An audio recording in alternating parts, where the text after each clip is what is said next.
Antes de ir al otro punto, o que tiene que ver, pero en 1952 hay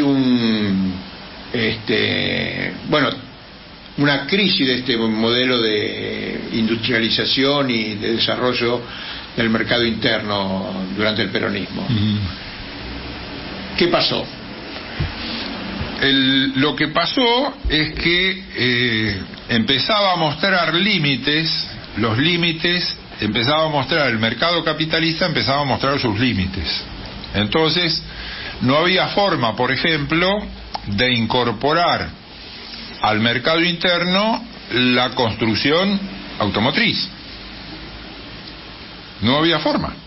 Solamente ponían un armadero, una línea de montaje, y el laburo grande de la automotriz, que está en los autopartistas, está en los proveedores y no en la empresa terminal, seguía quedando afuera de la Argentina. Entonces, Perón, a través de Jorge Antonio, creo, habla con Kaiser. ¿Quién es Kaiser? Henry Kaiser. Kaiser es el que lleva los criterios de producción automotriz a la industria naval. Entonces, él es el que pergenia el armado por bloques de los buques que le permiten a Estados Unidos producir un buque Liberty por día, y que el almirante Dönitz, alemán, cuando se entera de esto, le dice a Hitler: no podemos con esto, porque ellos producen más buques nuevos más rápido de lo que nosotros logramos hundirlo. Entonces el tonelaje va a ir en crecimiento, en crecimiento, en crecimiento. Hay que arbitrar otras medidas de guerra, porque la marina alemana es insuficiente ante el monstruo productivo que se ha desarrollado en los Estados Unidos. Henry Kaiser viene a la Argentina, Industrias Kaiser Argentina, recordarán los compañeros más veteranos, y empieza a producir el Jeep, empieza a producir algunas cosas, entre otras el Kaiser Caravelle, y todo lo hace con el motor Continental, 84 milímetros de diámetro, 111 milímetros de carrera, motor largo, lento, de bajas revoluciones y de gran torque. Y con el tiempo, ese motor le cambian la tapa de cilindro, le ponen válvulas a la cabeza, y es el motor del Torino, el vencedor de las 84 horas de Nürburgring, al primer intento.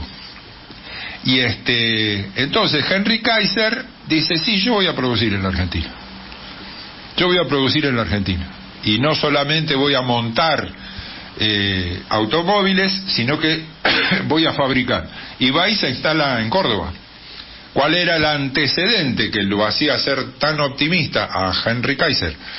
Bueno, cuando se trae el Curtiss P-35, que era un avión caza de Estados Unidos previo a la Segunda Guerra, Perón le ordena al área Material Córdoba, ahora en aquel tiempo era Industrias Mecánicas y Aeronáuticas del Estado. IME.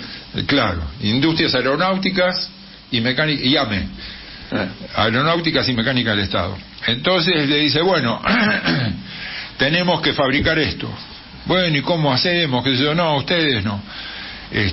Lo que quiero es que lo desarmen y me lo ponen por grupo de piezas arriba de sábanas. Entonces hace un patio lleno de sábanas donde están todas las piezas, e invita a todos los torneros, fresadores, fundidores, alesadores, mecanizadores de Córdoba a hacer una visita a la fábrica. Y cuando hacen la visita a la fábrica, dice: bueno, elijan lo que les gusta hacer, se lo llevan y lo hacen. La fábrica se lo va a comprar. Y entonces cada uno decía: ¿me puedo llevar esto? Cerraban la sábana, se llevaban las piezas, agarraban el calibre, hacían el plano, y con eso fabricaban los autopartistas aeronáuticos. Para cerrar la propuesta que vas a presentar el sábado que viene, vos hablás de un límite de la acumulación de capital privado en este proyecto.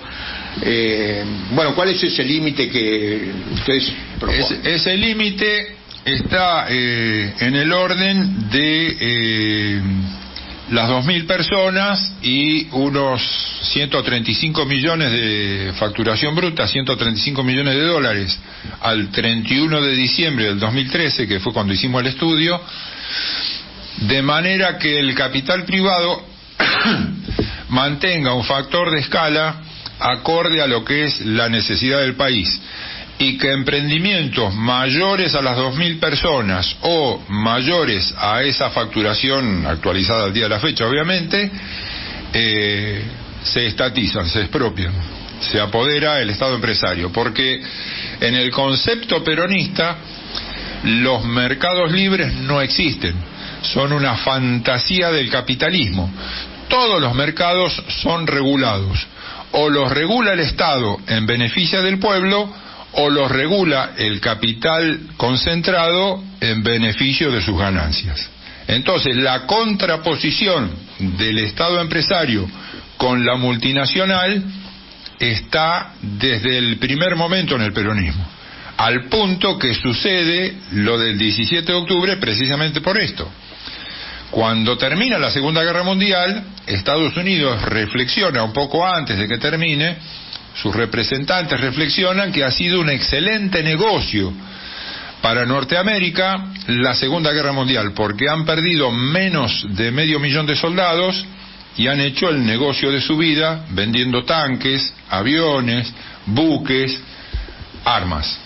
Y que cuando termine la guerra todo eso va a cesar. Por lo tanto, tiene que ser una decisión estratégica al favor del desarrollo norteamericano, impedir el desarrollo de los países beligerantes.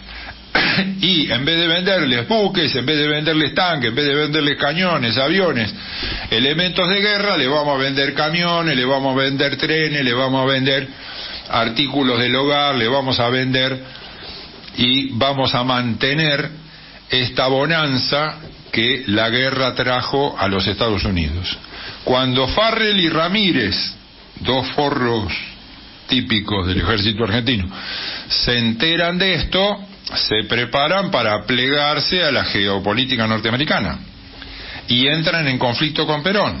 Cuando entran en conflicto con Perón, Perón les dice, bueno, yo voy por las elecciones, me presento de candidato a presidente, no te presentás de presidente una mierda, lo meten en cana.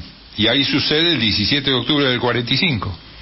Y a partir de ahí, concursan las elecciones, lo gana, y en el 47, Somisa, Sociedad Mixta, Siderúrgica Argentina, en el 48, Astillero Río Santiago, Industria Naval, en el 49, Reforma Constitucional, en el 50, Comisión Nacional de Energía Atómica, y todo eso tiene un periodo de progreso.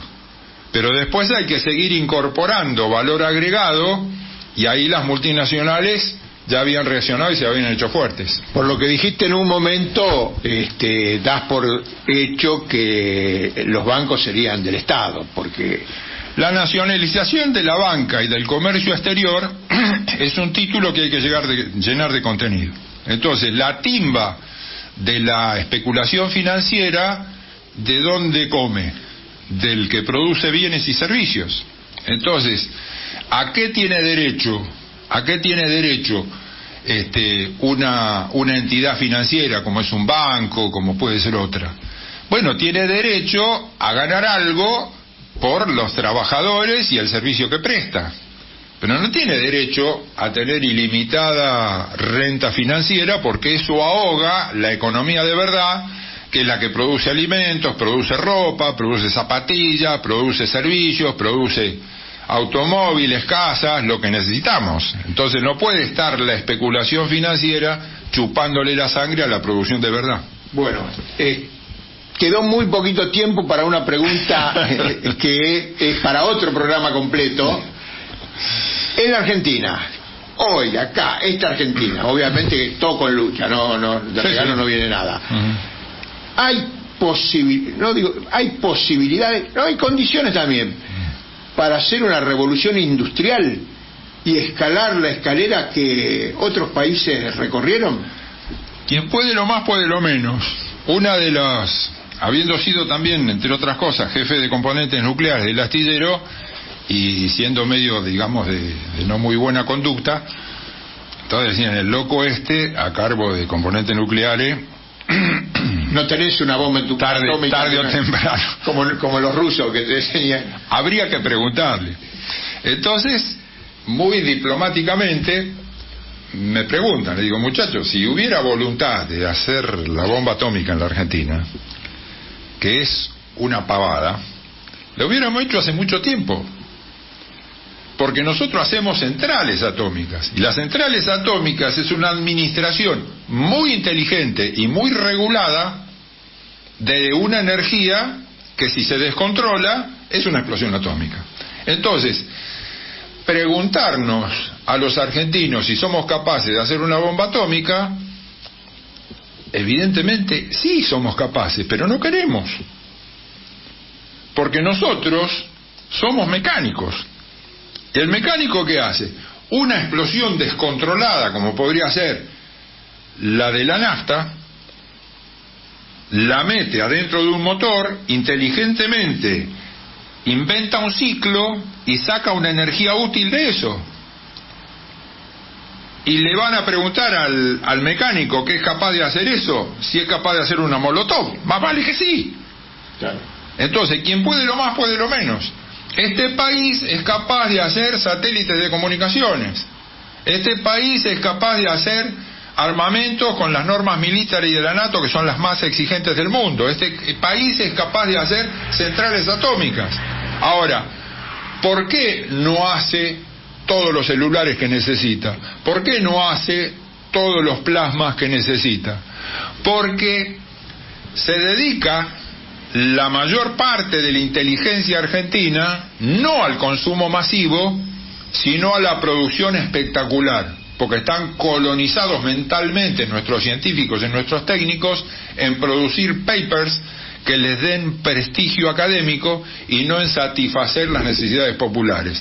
Esa inteligencia que ya tenemos, que está desarrollada y está en el INTI, está en la Comisión Nacional de Energía Atómica, en el astillero Río Santiago, en YPF, en fabricaciones militares, toda esa inteligencia organizada y conducida políticamente hacia la producción de bienes de alto consumo configuran una actividad económica que nos conduce a la liberación nacional. Bueno, Ángel Cadelli, cierre a toda máquina. Me parece que sí, hemos logrado el objetivo de que estamos orejeando la baraja, el 30 la rompemos. Que exprimiera las ideas que están desarrollando ahí en la Social 21. Y bueno, y nos despedimos de la audiencia. Nosotros hasta el próximo programa, y decirle a la audiencia lo que quieras decirle. Bueno, he mencionado muchos compañeros desaparecidos y yo quisiera despedirme recordándolos. En el año 2006, siendo vicepresidente del astillero, todos los cargos que yo ejercí en el astillero los ejercí por mandato popular y en contra del poder político establecido. Cuando fui gerente comercial, lo fui por mandato de la Asamblea Popular de los Trabajadores. 2.400 votos a favor, 0 en contra, 0 abstenciones. Cuando fui adscrito a la gerencia general, por Asamblea Popular y mandato de los trabajadores. Cuando fui gerente de calidad, por Asamblea General y mandato de los trabajadores. Cuando fui vicepresidente, porque no me nombraban nunca, también por Asamblea de los Trabajadores. Y en el año 2006, teniendo desaparecidos en la familia y compañeros muy queridos, me dediqué a homenajear a los desaparecidos en toda circunstancia pública que me tocara hacer uso de la palabra. Y lo que elegí fue la milonga del fusilado, los olimareños, una tradición latinoamericana. Y con eso saludo. Mi tumba no anden buscando, porque no la encontrarán. Mis manos son las que van, de otras manos tirando. Mi voz, la que está gritando. Mi sueño, el que sigue entero. Y sepan que solo muero si ustedes van aflojando, porque el que murió luchando vive en cada compañero. Bueno, excelente, Ángel, cierre a toda máquina y bueno, ya seguiremos en la radio y en la lucha.